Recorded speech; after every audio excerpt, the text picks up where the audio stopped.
तिलोई में आया हूं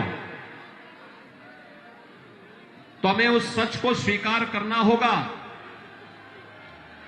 जो सत्य वास्तव में सदैव हम सब के विकास में बाधक रहा है। भाइयों बहनों, 2017 के पहले और 2017 के बाद प्रदेश में क्या परिवर्तन हुआ है, वह परिवर्तन आप में से किसी से छुपा हुआ नहीं है। मैं आज तिलोई की जनता को इस बात के लिए बधाई देता हूं कि उन्होंने 2017 में जिन्हें अपना प्रतिनिधि चुना था,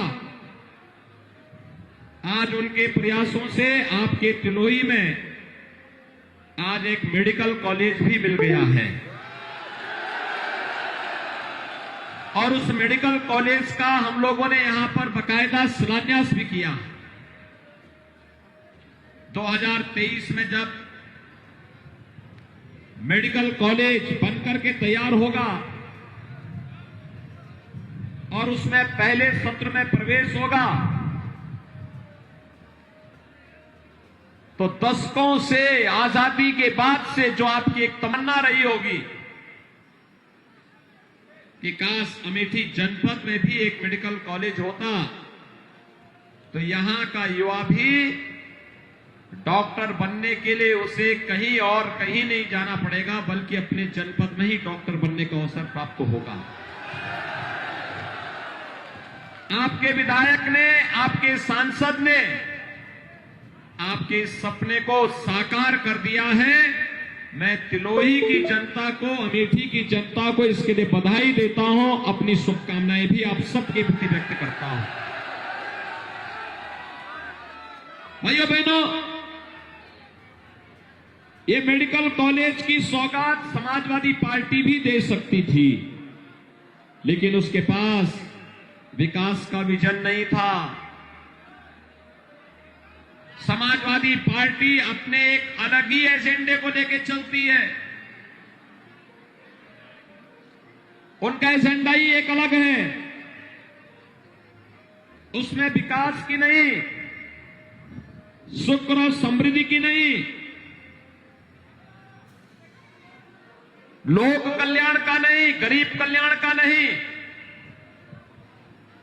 नौजवानों के रोजगार का नहीं,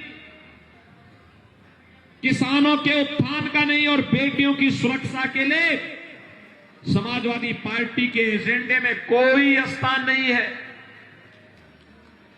समाजवादी पार्टी रही हो या बहुजन समाजवादी पार्टी या कांग्रेस, इन लोगों ने राजनीति की, लेकिन इनकी राजनीति का आधार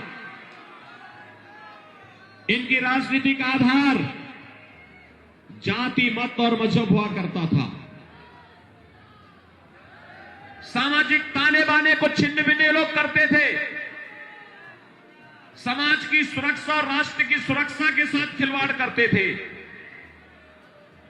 लेकिन भाइयों बहनों, 2014 में आपने प्रधानमंत्री मोदी जी को व्यापक समर्थन दिया। 2017 में भारतीय जनता पार्टी को अपना आशीर्वाद दिया और भारतीय जनता पार्टी ने प्रधानमंत्री मोदी जी के नेतृत्व में देश के राजनीतिक एजेंडे को बदल करके रख दिया। और आज जाति, मत और मजहब नहीं, क्षेत्र और भाषा नहीं, राजनीतिक एजेंडे का आधार गांव बनता है, गरीब बनता है, किसान बनता है, नौजवान बनता है, महिलाओं की सुरक्षा और महिलाओं का स्वावलंबन बनता है, नौजवानों का रोजगार बनता है और अन्नदाता किसानों की खुशहाली बनती है।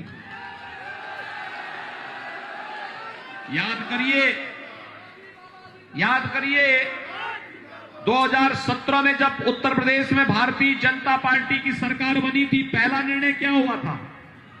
अन्नदाता किसानों की कर्ज माफी का। 86 लाख किसानों का 36,000 करोड़ रुपए का कर्ज माफ हुआ था। बेटियों की सुरक्षा के लिए एंटी रोमियो स्क्वाड का गठन किया गया था। और यही नहीं